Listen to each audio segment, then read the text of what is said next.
पिताजी ने मेरी शादी 100 एकड़ जमीन के बदले अपने दोस्त की बेटी से कर दी, मगर पत्नी के रूप में मैंने उसे स्वीकार ना किया। मैं खुद तो बेड पर सोता और उसे जमीन पर सोने के लिए मजबूर करता।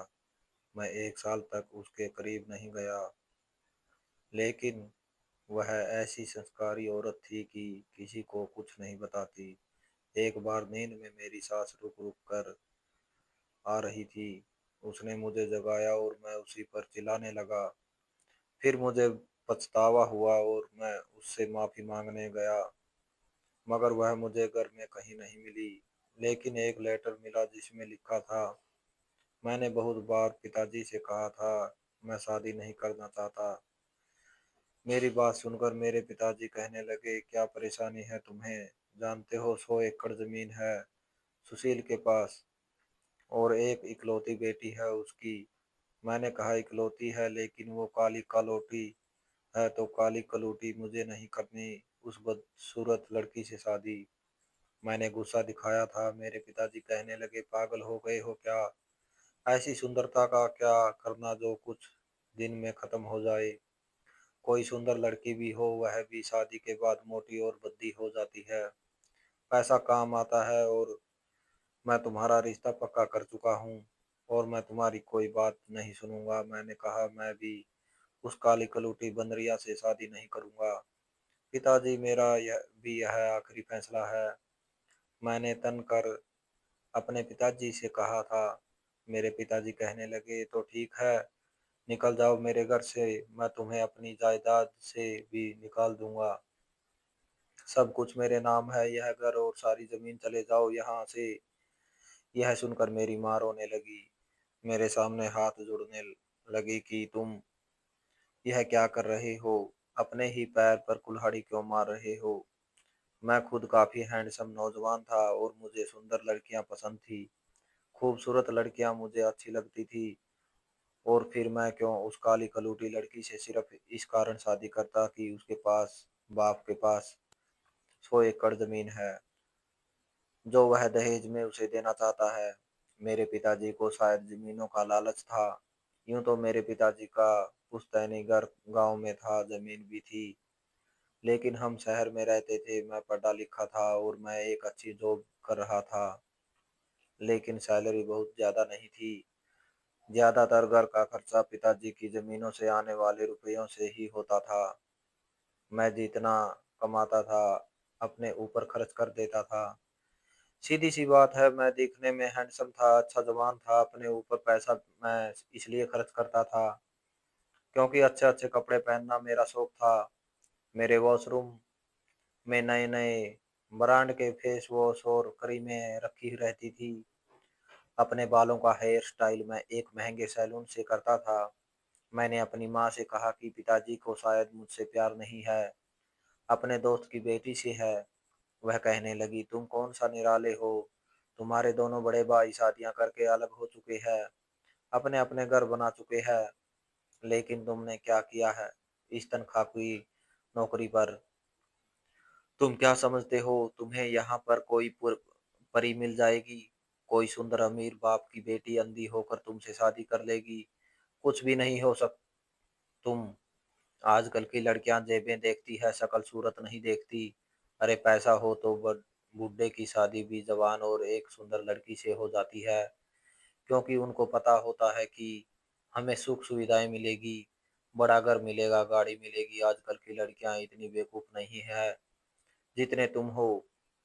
हाँ, तुम आई लक्ष्मी को ठुकरा रहे हो। जब रिश्तों के लिए तुम्हें धक्के खाने पड़ेंगे तो तब पता चलेगा कि तुम्हारा पिताजी ने सही फैसला किया था। कोई फर्क नहीं पड़ता रंग काला है या गोरा। सुशील उसे दहेज में गाड़ी दे रहा था। ट्रंक भर कर सामान आएगा, तुम्हारा यह घर महल की तरह है, सज जाएगा। मैं तुम्हारा उज्जवल भविष्य चाहती हूँ। मुझे पता है तुम्हारा सारा ध्यान अपनी इस शक्ल को संवारने में गुजरता है। अपने आप को तुम और भी हैंडसम बनाते हो और इसी पर अपना पैसा उड़ा देना। कल को पत्नी आएगी, बच्चा आएगा, कैसे जिम्मेदारियां पूरी करोगे? उसके पिताजी भी कहने लगे, मैं सारी जिंदगी तुम्हारे सर पर नहीं बैठा रहूंगा। जो कुछ बचा है ना, वह तुम्हारे अकेले का नहीं है। घर बिकेगा तो काश 4 हिस्से होंगे। चौथा तुम्हारी बहन का मेरी छोटी मोटी जमीनें बिक जाएगी तो ही तुम चारों के हिस्से में कुछ आएगा। तुम्हारे दोनों भाई तो अच्छा कमा रहे हैं, बहन तुम्हारी अच्छे घर में गई है, पर तुम्हारा क्या भविष्य है? कुछ भी तो नहीं। जो तुम्हारा हिस्सा है ना वह भी तुम खा जाओगे या अपनी शकल पर लगा दोगे। उसके बाद तुम भीख मांगते हुए नजर आओगे। अच्छी तरह से सोच लो तुम्हें क्या करना है। मैं अपने कमरे में चला गया। बात कठोर थी लेकिन सच थी। मैं ज्यादा मेहनत नहीं करता था। मुझे यह लागत नहीं थी कि मैं 8 घंटे के बजाय 10 घंटे की ड्यूटी करूं। मेरी कोई इच्छा नहीं थी कि मैं नौकरी के अलावा और भी कुछ करूं। और नौकरी भी मेरी कोई बहुत अच्छी नहीं थी। आए दिन मेरे मैनेजर की मुझसे महा कहासुनी होती रहती थी। 100 एकड़ जमीन अगर सुशील चाचा अपनी बेटी को दहेज में दे रहे थे तो उसका हर महीने आने वाला फायदा ही लाखों में था होता। मुझे तो बैठे बैठाए सब कुछ मिलने वाला था। मेरे पिताजी ठीक कह रहे थे, जो आदमी कम कमाता हो उसका रिश्ता अच्छी जगह नहीं होता, क्योंकि आजकल के लोग जेब देखते हैं, लड़कियां भी जेब देखती है। मैंने समय को समझते हुए अपने पिताजी की बात मान ली। दिल पर पत्थर रखकर शादी भी कर ली। मेरे ससुर ने बहुत शानदार शादी की थी, लेकिन शादी पर मैंने एक नजर भी अपनी उस काली कलूटी दुल्हन पर नहीं डाली, क्योंकि मुझे उसमें कोई रुचि नहीं थी। ना लगाव था ना प्यार। विदाई भी हो गई। मेरे ससुर ने मुझे गाड़ी की चाबी गिफ्ट में दे दी। वह मेरे लिए शायद ज्यादा रुचि का सामान था। उसी गाड़ी में मैं उनकी बेटी को विदा कराकर अपने घर ले आया। मेरे पिताजी बहुत खुश थे। माँ भी बहुत खुश थी, क्योंकि मेरी माँ को मेरे ससुर ने शादी के मौके पर सोने का सेट दिया था। और मेरे पिताजी को 10 लाख की पूंजी। नेहा मेरे कमरे में बैठी थी और मुझे कमरे में जाने में कोई भी रुचि नहीं थी। मैं कमरे में जाना ही नहीं चाहता था। रात के 1 डेढ़ बजे तक मैं बाहर बैठा सिगरेट पीता रहा। मेरी माँ पता नहीं किसी काम से अपने कमरे से बाहर निकली तो मुझे ऐसे बाहर देख कर कहने लगी कि यह क्या हरकत है? 10 11 बजे से नेहा तुम्हारे कमरे में बैठी है और अब रात के 1 डेढ़ बज रहे हैं। तुम कमरे में क्यों नहीं गए? मैं कहने लगा मुझे नहीं जाना। मेरी माँ कहने लगी, देखो अच्छा यही है कि तुम अपना व्यवहार नेहा के साथ अच्छा रखना। देखा था ना उसके पिता ने कैसी शानदार शादी की है, तुम्हें गाड़ी तक दी है। मैंने कहा अच्छा बस भी करें, कुछ पैसों के बदले उन्हें हीरे जैसा दामाद भी तो मिला है। अपनी बेटी को देखा है उन्होंने। मेरी माँ कहने लगी, नेहा के साथ अपना व्यवहार अच्छा रखना, समझ आ रही है ना तुम्हें? चल चलो जाओ कमरे में। अपनी माँ के कहने पर मैं बूझे मन से अपने कमरे में गया था। वह सामने दुल्हन बनी बैठी थी। अच्छी शायद इसलिए लग रही थी क्योंकि थोड़ा बहुत मेकअप कर रखा था। मुंह धोने के बाद उसका अपना काला रूप नजर आना था, जो मैं देखना नहीं चाहता था। मैं कमरे में आते ही जोर से दरवाजा बंद कर चुका था। वह बेचारी घबरा गई थी। जब मैं कमरे के अंदर आया तो वह सिमट कर बैठ गई। मैंने अपना कुर्ता उतार कर सोफे पर जोर से फेंका। फिर अपने पैरों में पहने हुए जूते उतार कर वह भी इधर उधर फेंक दिए। मैं अपना गुस्सा निकालने की कोशिश कर रहा था। वह चुपचाप मेरी हरकतें देख रही थी। अलमारी मैंने जोर से खोली, अपना नाइट सूट निकाला और जोर से अलमारी बंद की। वॉशरूम में जाकर ठंडे पानी से नहा लेने के बाद भी मेरा गुस्सा ठंडा नहीं हुआ था। कमरे से आया तो वह अभी भी कब से ही बैठी थी। 3 घंटे हो गए थे उसे कमरे में बैठे हुए, लेकिन मुझे परवाह नहीं थी। मैं बेड पर आया, तकिया ठीक किया और लेट गया। वह अभी भी मुझे देख रही थी। मैंने कहा, ए लड़की, देखो यह शादी मेरी मर्जी से नहीं हुई। मेरे पिताजी ने मेरे साथ जबरदस्ती की है। मैं तुम जैसी लड़की को देखना पसंद नहीं करता, तो तुम्हें अपनी पत्नी क्यों बनाऊंगा? मुझसे कोई आशा मत रखना और मेरी बातों को अगर तुमने अपने पिता को जाकर बताया तो खड़े खड़े तलाक दे दूंगा। समझ आ रही है ना तुम्हें? वह कुछ नहीं बोली, कुछ नहीं पूछा कि क्यों ऐसा कर रहे हो, चुपचाप बैठी रही। मैंने कहा, जाओ जाकर चेंज करो, ऐसा करो तकिया उठाओ और ज़मीन पर जाकर लेट कर सो जाओ। मैं इतना भी उतावला नहीं कि तुम जैसी लड़की के साथ रात बिताऊँ। चलो उठो यहाँ से, मैं तुम्हें अपने बेड पर सहन नहीं कर सकता। तुम्हारे पास आना तो बहुत दूर की बात है, बस इस कमरे में तुम्हें रखना मेरी मजबूरी है। चलो अब सोने दो मुझे। वह बेचारी चुपचाप उठ गई। उसकी सिसकी पूरे कमरे में सुनाई दे रही थी। रोते हुए वह अपने गहने उतार रही थी। मैंने कहा, यह रोना धोना बंद करो, समझी ना? मैंने तुम्हें थप्पड़ नहीं मारा, तुम पर हाथ नहीं उठाया जो रो रही हो। अपने पिता को जाकर अगर तुमने कुछ भी बताया तो याद रखना जिंदगी तुम्हारी बर्बाद होगी, मेरा कुछ नहीं जाएगा। वैसे भी जैसा तुम्हारे रंग रूप है, तुम्हारी शादी दोबारा कभी नहीं होगी। बाप की चौखट पर बैठी रहोगी। वह बड़ी खामोशी से अपने गहने उतारती रही, साथ साथ सिसकियों से रोती रही। फिर वॉशरूम में चली गई, कपड़े बदल कर तकिया उठाया और जमीन पर लेट गई। मैं भी नींद में जा चुका था। सुबह जब मेरी आंख खुली तो वह अभी भी जमीन पर सो रही थी। मैंने बस एक नज़र उस पर डाली और घृणा से अपनी नज़र हटा ली। तभी माँ ने दरवाज़ा खटखटा दिया था और उसे यूं जमीन पर लेटा देखती, जो सीधी सी बात है मेरी शामत आ जाती। मैंने पैर से उसे उठोकर मारी। उसकी कमर पर शायद ज्यादा जोर से लगी थी। वह तड़प कर उठी, मुझे देखा तो चुप सी हो गई, अपनी कमर सहलाने लगी। मैंने कहा, चलो उठो, 9 बज गए हैं, तैयार हो जाओ और बाहर जाओ, जाकर नाश्ता करो। और हाँ, सबके सामने यह दिखाने की जरूरत नहीं है कि मैंने तुम्हें किस तरह रखा है। सबके साथ अपना व्यवहार ठीक रखना, वरना मैं गुस्से में पागल हो गया तो तुम्हें वैसे ही जान से मार डालूंगा। मेरी बात सुनकर उसने कोई जवाब नहीं दिया। तकिया बेड पर रखा, अलमारी से हल्की फैंसी साड़ी निकाली, वॉशरूम में गई, नहाकर कपड़े चेंज किए, हल्का फुल्का मेकअप किया और कमरे से बाहर चली गई। मेरे लिए यही बहुत था कि वह चुपचाप मेरी बात मान रही थी। जब मैं बाहर आया तो वह मेरी माँ के साथ नाश्ता लगा रही थी। मेरी माँ बार बार उसे मना कर रही थी कि बेटा मैं खुद कर लूंगी, अभी तो तुम नई नई बहू आई हो, अभी तो काम मत करो। लेकिन वह यह कह रही थी, कोई बात नहीं माँ जी, यह काम थोड़ी है, और वैसे भी मैं फालतू बैठकर क्या करूंगी। मेरी माँ की बातों पर वह थोड़ा थोड़ा मुस्कुरा रही थी, पर आंखों में उदासी थी। लेकिन मुझे परवाह नहीं थी। मैं भला क्यों परवाह करता, वह कौन सी मेरी मनपसंद थी। वह सबसे बात करती थी, लेकिन कमरे में आते ही उसे चुप्पी सी लग जाती थी।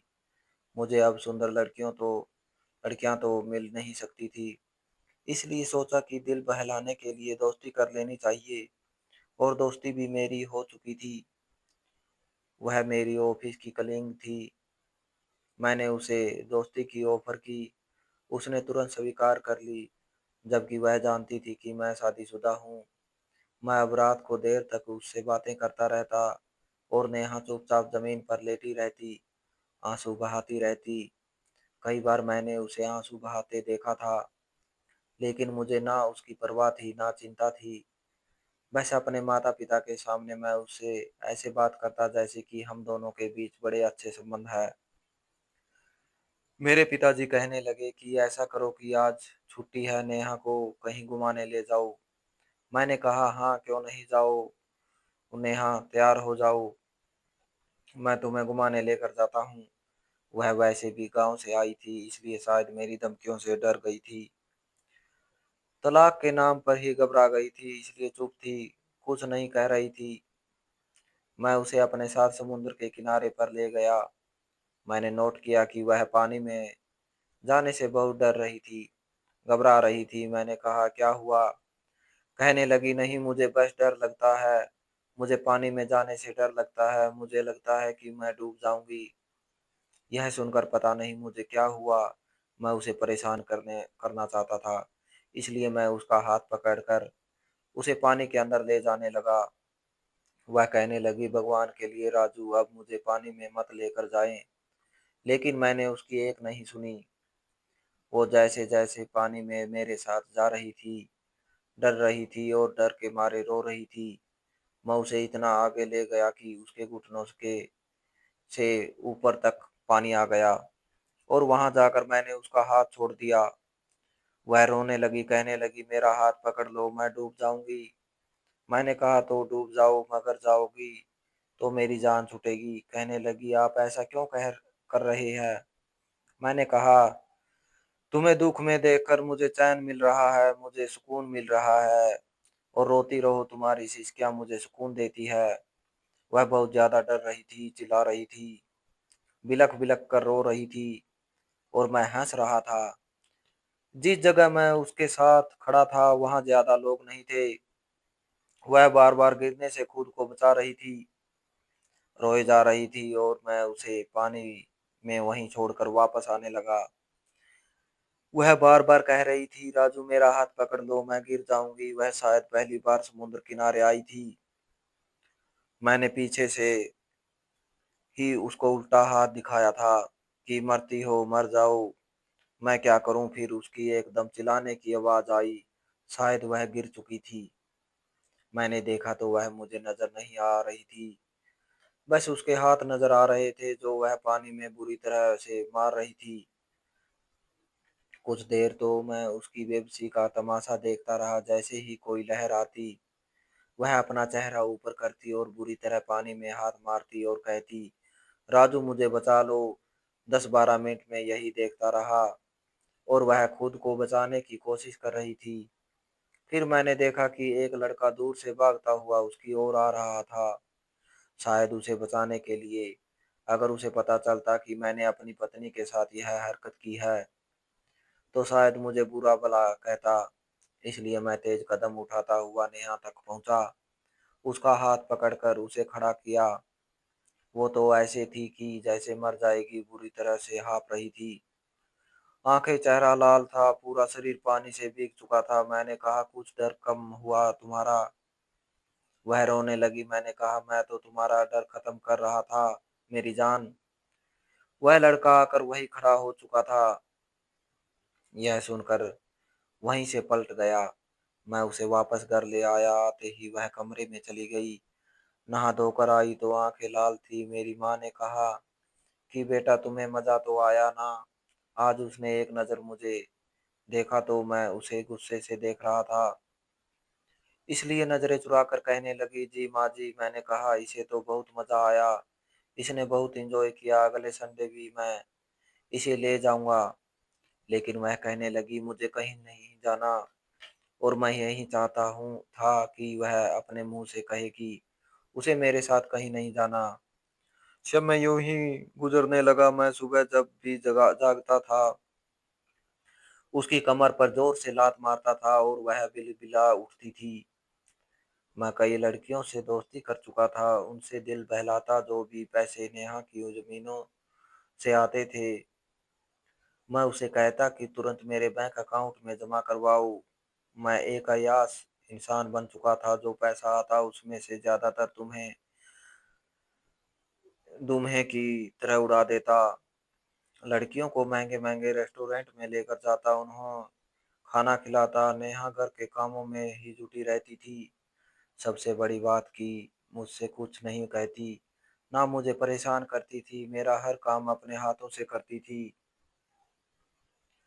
मेरा ख्याल भी रखती थी, लेकिन मैं उसे कभी अपने करीब आने नहीं देता था। मैंने नोट किया था कि हर समय उसकी आंखों में एक उदासी छाई रहती थी। रोज सुबह पूजा करती थी, उसकी पूजा अब धीरे धीरे लंबी होने लगी थी। कभी कभी मेरी अंतरात्मा मुझे झकझोरती थी कि तुम्हारे हर अत्याचार को वह चुपचाप सह लेती है। अगर कोई और लड़की होती तो शायद अब तक मुझे छोड़कर जा चुकी होती, या फिर मेरे साथ लड़ती झगड़ती, पता नहीं क्या कुछ कह जाती, क्योंकि मैं अभी भी उसी से के पैसों पर पल रहा था, बल्कि अय्याशियां कर रहा था। एक बार मेरे दोस्त ने रात को मुझे ड्रग्स का नशा करा दिया। मैंने आज से पहले कभी ड्रग्स नहीं ली थी, पहली बार ली थी, और मुझे नशा भी बहुत ज्यादा हो चुका था। बड़ी मुश्किल से मैं गाड़ी ड्राइव करते हुए घर पहुंचा था। जैसे ही घर का दरवाजा बजाया, नेहा शायद जाग रही थी, मेरा इंतजार कर रही थी। उसने दरवाज़ा खोला तो मैं उसी पर गिरने लगा था।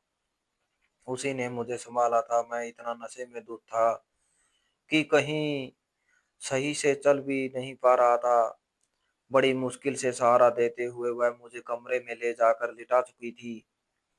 फिर मेरे जूते उतारे, कहने लगी, "राजू, आपको क्या हुआ है? आपकी तबीयत तो ठीक है।" लेकिन मैंने कुछ नहीं बताया।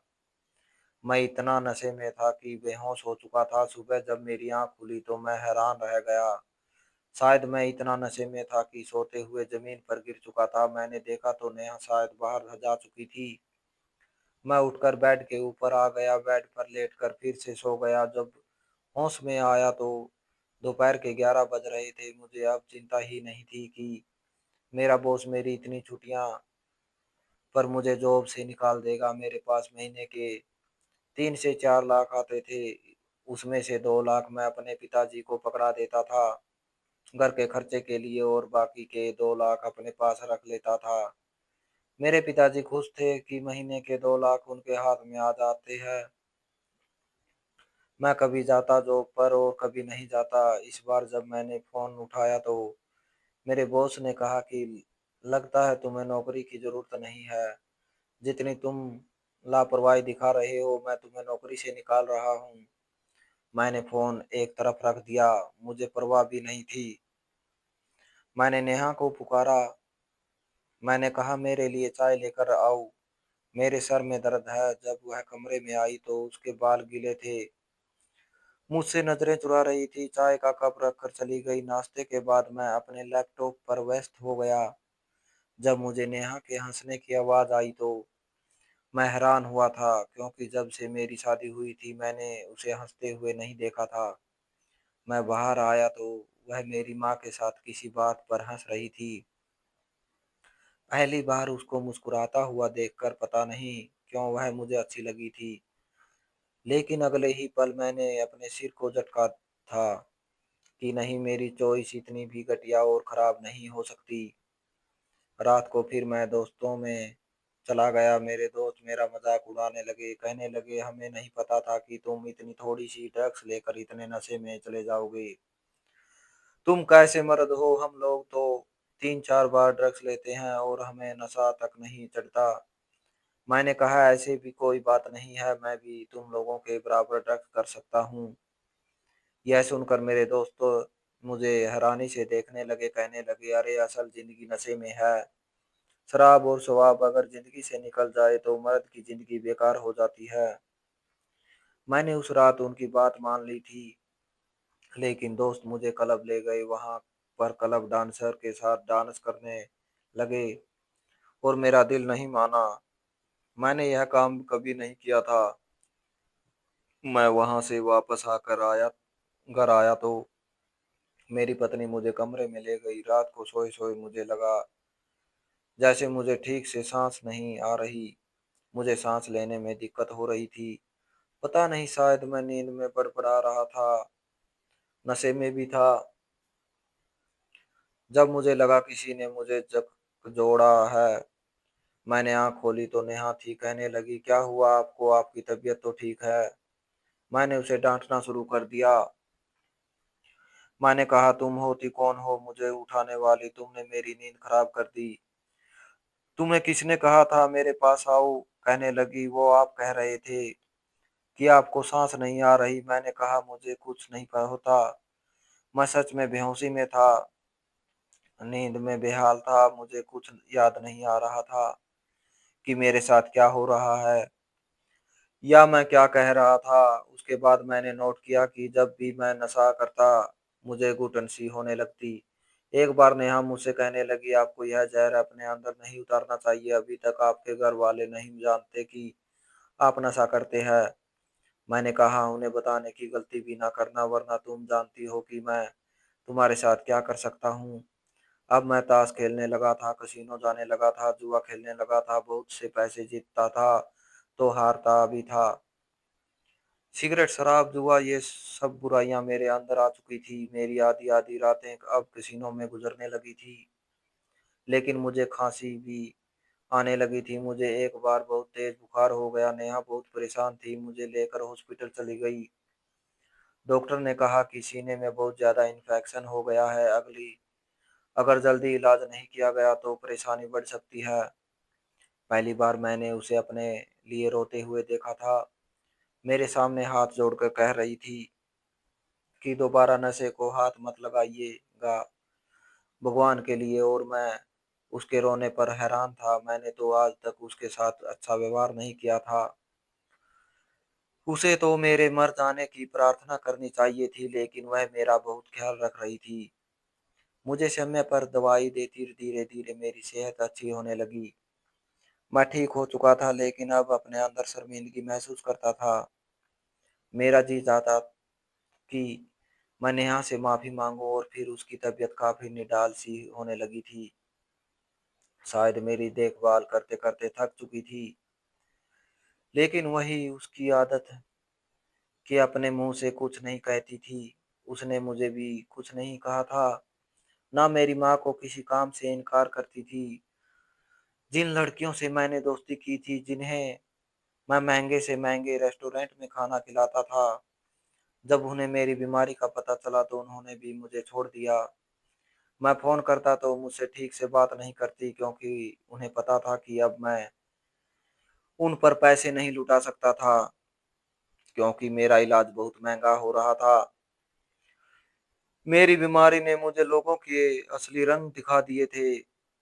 मेरी पत्नी मेरे हजार अत्याचार सहकर भी मेरी पत्नी थी, मेरा ख्याल रखती थी। उसने मेरा बहुत ख्याल रखा था, इतना कि मैं बिल्कुल ठीक हो चुका था। डॉक्टर कह चुके थे कि अब आपको और इलाज की जरूरत नहीं है, आप बिल्कुल ठीक हो चुके हैं। लेकिन मैं अंदर से शर्मिंदा भी हो चुका था। चाहता था कि नेहा से माफी मांगूं और उसके साथ अच्छी जिंदगी की शुरुआत करूं। लेकिन मैंने नोट किया था कि वह काफी निडाल निडाल सी लग रही थी।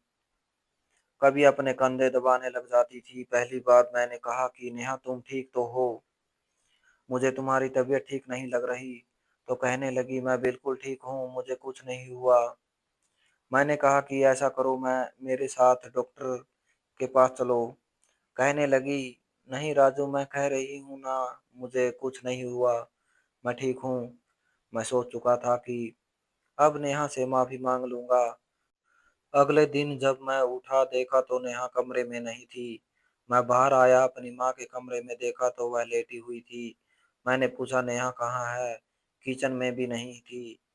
कहने लगी, बेटा मुझे तो नहीं पता, मैं पूरे घर में उसे देख चुका था, वह पूरे घर में नहीं थी। और मैं हैरान था कि वह गई कहाँ है। जब मैं अपने कमरे में आया तो वहाँ साइड टेबल पर एक लेटर पड़ा था। जब मैंने पढ़ा तो मेरे होश उड़कर रह गए। इस पर लिखा था कि मैं सिर्फ इस उम्मीद पर समय गुजार रही थी कि शायद आप कभी ठीक हो जाएंगे, कभी मुझसे भी प्यार से बात करेंगे। आपकी खातिर मैंने आपका हर अत्याचार चुपचाप सहा। लेकिन शायद मैं भी इंसान हूँ, इसलिए आपके दिए गए घाव सहते सहते मैं कैंसर की मरीज बन चुकी थी हूँ। और मेरा कैंसर आखिरी स्टेज पर है, इसलिए मैं आप पर बोझ नहीं बनना चाहती कि आपको मेरा इलाज करवाना पड़े। फिर भी मैं अगर मुझसे कोई गलती हो गई हो तो मुझे माफ कर दीजिएगा। मुझे ढूंढने की कोशिश मत कीजिएगा, क्योंकि मैं आपको किसी भी हॉस्पिटल में नहीं मिलूंगी। मैं अपने जीवन का अंतिम समय हरिद्वार में गंगा किनारे गुजारना चाहती हूँ, किसी आश्रम में। लेकिन आपसे सिर्फ इतनी ही विनती है कि कभी किसी के धैर्य की परीक्षा मत लीजिएगा। किसी को इतना दुख ना दीजिएगा कि वह सहते सहते मर जाए। आपकी नेहा। उस लेटर को पढ़कर मेरी आंखों से आंसू गिरने लगे। कई बार मैंने उसके पेट पर, उसकी कमर पर पैर की ठोकरें मारी थी, यह सोचे बिना कि उसे कितना दर्द हुआ होगा। उसके शरीर के साथ साथ मैंने उसकी आत्मा पर भी घाव लगाया था। उसे क्या कुछ नहीं सुनाता था। उसके रंग पर हर समय उसे ताने देता था। मुझे नहीं पता था कि अंदर ही अंदर मेरी बातें सहते सहते वह इतनी बड़ी बीमारी का शिकार हो जाएगी। मैं आज उसके प्यार में फूट फूट कर रो रहा था, लेकिन वह पता नहीं कहाँ जा चुकी थी। अचानक मेरी तबीयत फिर से खराब हो गई। मुझे हॉस्पिटल ले जाया गया। वहाँ कुछ दिन मेरा इलाज चला। जब मैं ठीक हुआ तो तुरंत हरिद्वार के लिए निकल गया और वहाँ मैंने उसे ढूंढने की बहुत कोशिश की। तो पता चला कि वह कई दिन पहले ही मर चुकी थी। उसका अंतिम संस्कार कर दिया गया था। उसने एक अच्छी पत्नी बनकर स्वर्ग में अपनी जगह बना ली थी। और मैं कल को भगवान के सामने क्या जवाब दूंगा, यह बात मुझे चैन नहीं लेने देती। मैं इसलिए यह कहानी लिख रहा हूँ कि भगवान के लिए अपनी पत्नी को ऐसी बना दें कि उसे सहते सहते वह मर जाए। आज मैं अपनी पत्नी को याद करके रोता रहता हूँ। मुझे कहीं चैन नहीं मिलता, बस यही सोचता रहता हूँ कि क्या नेहा कभी मुझे क्षमा करेगी या नहीं। तो दोस्तों, इस कहानी को लेकर आपकी क्या राय है, कमेंट बॉक्स में कमेंट करके ज़रूर बताएं। और अगर आपको हमारी आज की कहानी अच्छी लगी हो तो प्लीज़ इसे लाइक ज़रूर करें। अगर आपने अभी तक हमारे एसके की जुबानी 2.0 चैनल को सब्सक्राइब नहीं किया तो ज़रूर कर लीजिए। तो मिलते हैं ऐसी एक और मोटिवेशनल कहानी के साथ। Thanks for watching.